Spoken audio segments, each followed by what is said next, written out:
Tout le pouvoir là, éphémère quand même là. Depuis le président Dadis dit qu'il a ramassé le pouvoir. On ramasse le pouvoir. On ramasse le pouvoir. Dieu dit Qulillahumma malikal muluki tutil muluka man tasa'u wa tanzi'ul muluka mimma tasa'u wa tu'izu man tasa'u wa tuzilu man tasa'u biyadikal khairu innaka ala kulli shay'in qadir. Il dit c'est lui qui est le roi des rois. C'est lui qui donne le pouvoir à qui il veut. C'est lui qui arrache dans les mains de qui il veut. C'est lui qui donne la force à qui il veut. C'est lui qui humilie qui il veut. C'est lui qui détient tout. Mais il te donne à travers les personnes. Mais c'est Dieu quand même qui donne. On ne peut pas l'interroger. Mais on ne ramasse pas le pouvoir.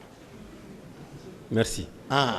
Alors, le président Dadis a déclaré lors de son interrogatoire du 13 juillet 2015 que c'est vous qui l'aviez empêché d'aller au stade du 28 septembre. Le concept empêché. Maintenant. Bien. Le principal même a parlé. Le président voilà. Maintenant, il a ajouté qu'étant dans son bureau, il a été informé par Joseph Makambo que c'est vous et vos hommes qui étaient intervenus au stade où plusieurs personnes ont été blessées et tuées. C'est le président Dadis qui parle. Si le chef d'opération, Dadis c'est qui je commande, c'est le salon que je commande. Il sait, c'est-à-dire, il faut être sincère. Qui est le commandant du régiment alors? Vous voyez? Ce n'est pas une question que je pose, mais c'est pour le débat. Qui est le commandant du régiment? C'est lui. Bien. C'est lui qui s'est autonomé. Merci. Le Dadis dit qu'il avait bien envie de vous faire arrêter par Claude Pivy. Qu'il avait envie de vous faire arrêter par Claude Pivy. C'est moi qui l'ai fait arrêter. Vous suivez? Oui. Mais, craignant votre réaction, parce que vous possédiez beaucoup d'armes, il s'en est abstenu. C'est ce qu'il dit dans son interrogatoire. Voilà. Maintenant, je me bats pour quelqu'un, à l'absence de tous ceux qui parlent là, pour venir au pouvoir. J'assure sa sécurité du salon. Maintenant, aujourd'hui, à cause du pouvoir, il faut sacrifier Toumba. Maintenant, Dieu nous a tous amenés ici. Ce n'est plus la force maintenant, c'est la justice. Dieu nous amène. Tout ça, c'est contre-vérité. Bien. Moi, j'ai démontré Mendeleev ici. Oui. Et on a suivi ça avec attention. C'est plus le noyau. Merci bien. Et le même président Dadis a dit qu'il ne vous a donné aucun ordre pour aller au stade. Alhamdulillah. Alhamdulillah. Parce que la cour, c'est monsieur le procureur, l'empereur de la poursuite.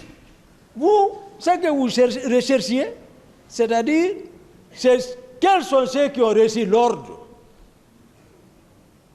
Mon président me dit que je l'ai empêché. Ça corrobore avec ce que je dis. Il dit également qu'il n'a reçu aucun ordre. Il a raison. Je n'ai perdu que 3 minutes avec lui et j'ai pris ma responsabilité.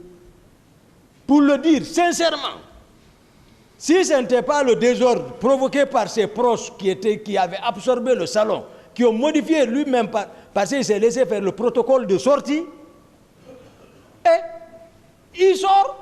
Tegboro est là. Bambeto, je les ai trouvés. Tegboro, c'est lui qui est arrêté à ma place.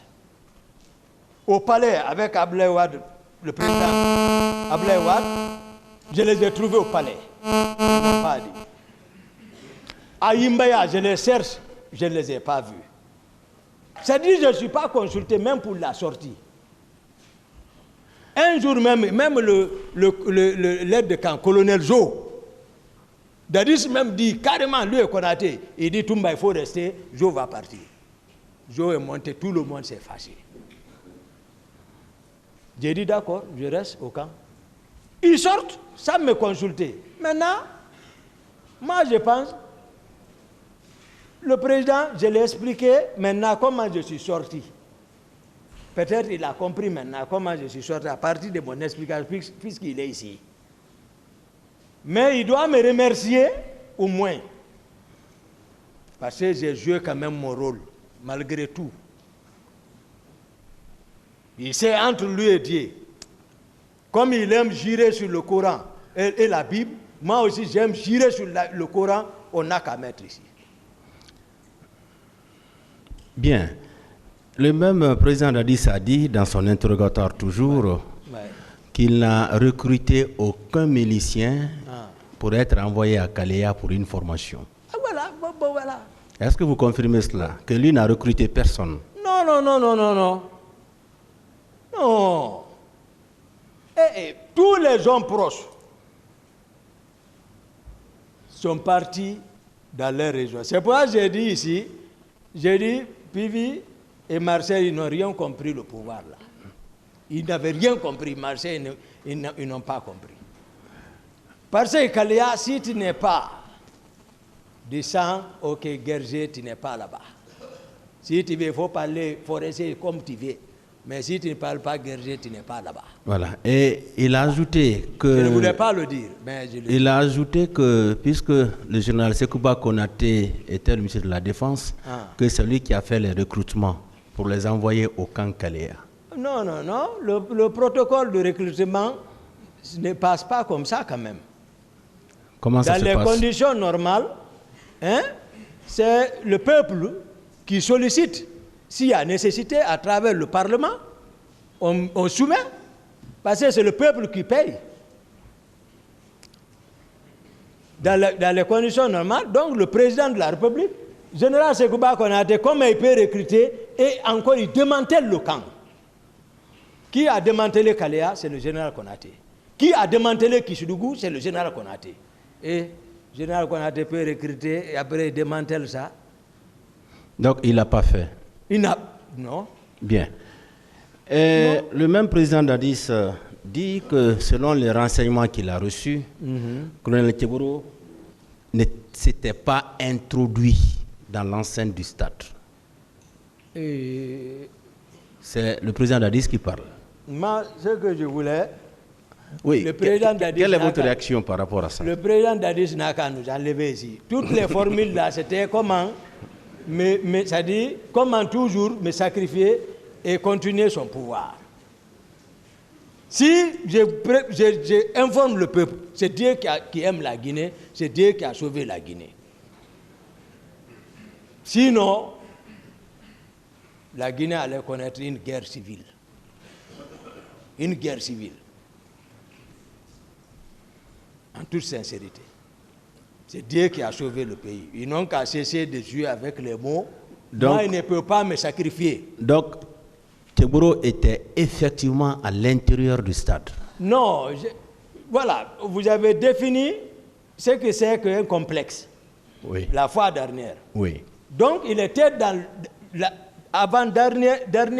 dernière porte. Le dernier portail pour entrer dans la pelouse. Le petit là, c'est là-bas il était arrêté. Moi, je ne l'accuse pas. C'est lui évanoui, couché, là-bas.